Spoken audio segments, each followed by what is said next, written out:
नमस्कार दोस्तों, आपका स्वागत है आपके अपने चैनल वाईटी मॉरल में। हम बात करेंगे भारत की पहली आज़ादी की लड़ाई 1857 की क्रांति के बारे में।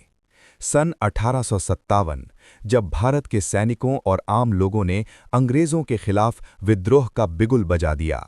मेरठ से शुरू हुई ये आग देखते ही देखते दिल्ली, कानपुर, झांसी और कई हिस्सों में फैल गई।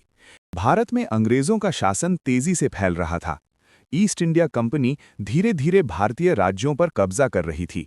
लॉर्ड डलहौजी ने डॉक्ट्रिन ऑफ लैप्स नीति लागू की, जिसके तहत जिन राजाओं का कोई उत्तराधिकारी नहीं होता था, उनका राज्य अंग्रेजों में मिला लिया जाता था। किसानों पर भारी कर लगाए गए, कारीगरों के रोजगार छिन गए, भारतीय उद्योगों को नष्ट कर दिया गया।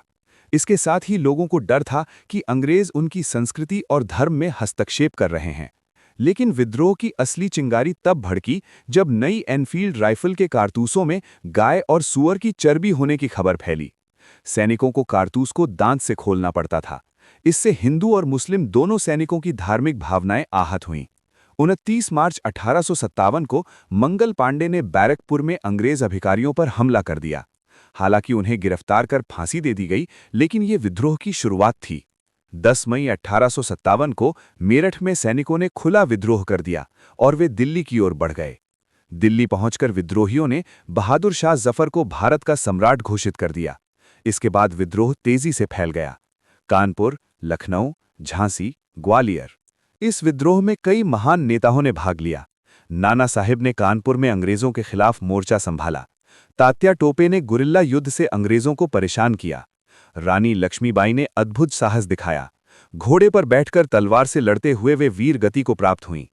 बेगम हजरत महल ने लखनऊ में विद्रोह का नेतृत्व किया। कुंवर सिंह ने 80 वर्ष की उम्र में अंग्रेजों से युद्ध किया, लेकिन अंततः ये विद्रोह असफल हो गया।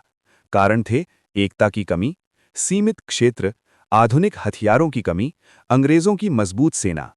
1858 तक अंग्रेजों ने विद्रोह को पूरी तरह दबा दिया। इसके बाद ईस्ट इंडिया कंपनी का शासन समाप्त कर दिया गया। भारत सीधे ब्रिटिश क्राउन के अधीन आ गया। हालांकि ये विद्रोह सफल नहीं हुआ, लेकिन इसने भारत की आज़ादी की नींव रख दी। 1857 ने पूरे देश को एक संदेश दिया: अंग्रेजों के खिलाफ एकजुट होना होगा। यही था भारत की आज़ादी की लड़ाई का पहला कदम। जय हिंद। अगर आपको ऐसी ही इतिहास की सच्ची कहानियां पसंद हैं, तो चैनल को सब्सक्राइब जरूर करें।